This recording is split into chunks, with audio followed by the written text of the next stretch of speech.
ವಕ್ಫಲ್ಲಿರುವ ಲಕ್ಷಾಂತರ ಎಕರೆ ಭೂಮಿಗಳನ್ನು ಬಳಸಿಕೊಂಡು ಸಮುದಾಯಕ್ಕಾಗಿ ಅದನ್ನು ವಹಿಸಿದ್ದರೆ ಸೈಕಲ್ ಪಂಚರ್ ಮಾಡುವ ಕೆಲಸಕ್ಕೆ ಮುಸ್ಲಿಂ ನೌಜವಾನ್ ಹೋಗುವ ಅಗತ್ಯ ಇಲ್ಲ ಅಂತ ಹೇಳುವ ಸನ್ಮಾನ್ಯ ಪ್ರಧಾನಮಂತ್ರಿಗಳೊಂದಿಗೆ ನಮ್ಮ ಒಂದು ಪ್ರಶ್ನೆ ಅಂತ ಹೇಳಿದರೆ, ಲಕ್ಷಾಂತರ ಹೆಕ್ಟೇರ್ ಜಾಗಗಳಲ್ಲಿ ಆ ಭೂಮಿಯನ್ನ ಸಮುದಾಯದ ಕ್ಷೇಮಕ್ಕಾಗಿ ಬಳಸುವ ಯೋಜನೆಗಳನ್ನು ಹಾಕಿ ನಮ್ಮ ಹೆಣ್ಣು ಮಕ್ಕಳು ಒಂದು ತುಂಡು ಉಡುಗೆಯನ್ನು ತಲೆಗೆ ಹಾಕಿ ಶಾಲೆಗೆ ಹೋಗುವುದನ್ನು ತಪ್ಪಿಸುವಂತಹ ಕರಾಳ ನೀತಿಯನ್ನು ನೀವು ತರುವಾಗ ನಮ್ಮ ಮಕ್ಕಳನ್ನ ನಿರಂತರವಾಗಿ ಪಂಚರ್ವಾದಿಗಳನ್ನಾಗಿ ಮಾಡುವಂತಹ ನಿಮ್ಮ ಈ ಕುತಂತ್ರದ ವಿರುದ್ಧ ದೇಶದಲ್ಲಿರುವ ಎಲ್ಲ ಜಾತ್ಯತೀತ ವಿಶ್ವಾಸಿಗಳು ಒಂದಾಗಿದ್ದಾರೆ ಎನ್ನುವ ಮಾತನ್ನ ಮಾನ್ಯ ಪ್ರಧಾನಮಂತ್ರಿಗಳ ಗಮನದಲ್ಲಿ ನಾವು ಬಯಸ್ತಾ ಇದ್ದೇವೆ.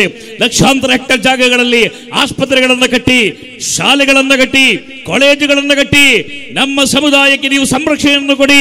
ಬುಲ್ಡೋಸರ್ಗಳನ್ನು ತಂದು ಮದ್ರಸೆಗಳನ್ನು, ಮಸೀದಿಗಳನ್ನು ದಾಳಿ ಮಾಡುವುದನ್ನು ನಿಲ್ಲಿಸಿ.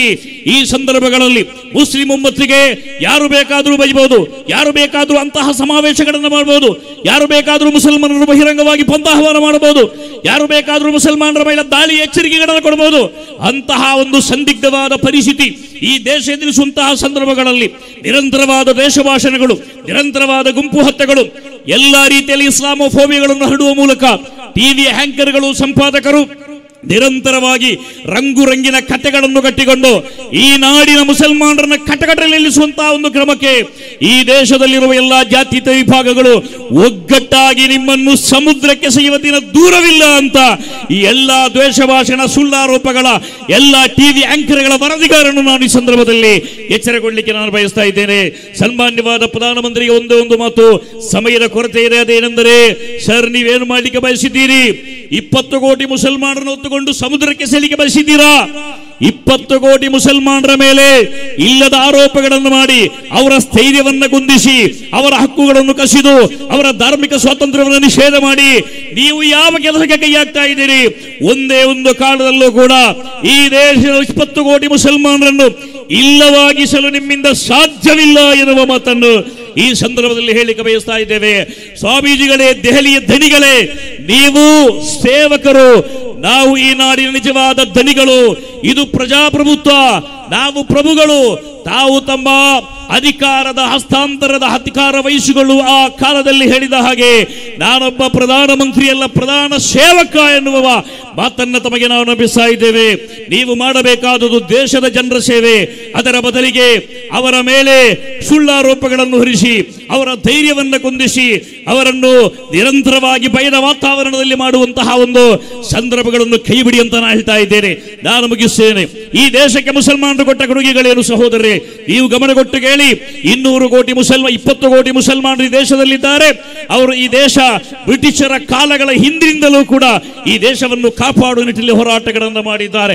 1498ರಲ್ಲಿ ವಾಸ್ಕೋಡಿಗಾಮದಿಂದ ಆರಂಭಗೊಂಡ ಈ ದೇಶದ ವೈದೇಶಿಕ ಆಕ್ರಮಣಗಳ ವಿರುದ್ಧ ಎದೆತಟ್ಟಿ ನಿಂತುಕೊಂಡು ಹೋರಾಟ ಮಾಡಿದ, ಹುತಾತ್ಮರಾದ, ಅದಕ್ಕೆ ಬೇಕಾಗಿ ಸರ್ವ ಯುದ್ಧಗಳಲ್ಲೂ ಭಾಗವಹಿಸಿದ ಒಂದು ಜನವಿಭಾಗವಾಗಿದ್ದ ಮುಸಲ್ಮಾನರು ಅಂತ ಈ ಸಂದರ್ಭದಲ್ಲಿ ಹೇಳಲಿಕ್ಕೆ ಬಯಸ್ತಾ ಇದ್ದೇನೆ. 190 ವರ್ಷಗಳ ಕಾಲ ಈ ದೇಶದಲ್ಲಿ ಬ್ರಿಟಿಷರು ಆಳಿದರೆ ಆ ಬ್ರಿಟಿಷರ ವಿರುದ್ಧ ಮೊಟ್ಟ ಮೊದಲನೆಯದಾಗಿ ದೇಶದಲ್ಲಿ ಹೋರಾಟ ಮಾಡಿದ ವ್ಯಕ್ತಿ ಒಬ್ಬ ಮುಸ್ಲಿಂ ವ್ಯಕ್ತಿಯಾಗಿದ್ದ, ಸಿರಾಜ್ ದೌಲಾ ಎನ್ನುವ ಮುಸ್ಲಿಂ ನವಾಬನಾಗಿದ್ದ ಎನ್ನುವುದನ್ನು ನಾವು ನೆನಪಿಸಬೇಕು.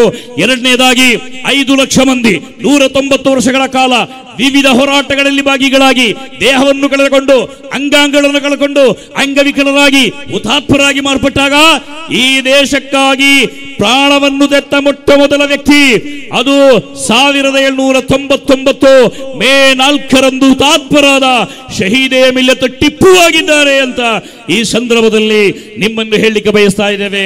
ಭಾರತೀಯತೆ ಅತ್ಯುಜ್ವಲವಾದಂತಹ ಪ್ರಕಟಣೆಯಾಗಿರುವ ಜೈ ಹಿಂದ್ ಎನ್ನುವ ಘೋಷಣೆಯನ್ನು ಈ ದೇಶಕ್ಕೆ ಕೊಟ್ಟವರು ಯಾರು ಅಂದರೆ ಅವರು ಡಾಕ್ಟರ್ ಆಬಿದ್ ಹಸನ್ ಎನ್ನುವ ಮುಸಲ್ಮಾನರಾಗಿದ್ದಾರೆ.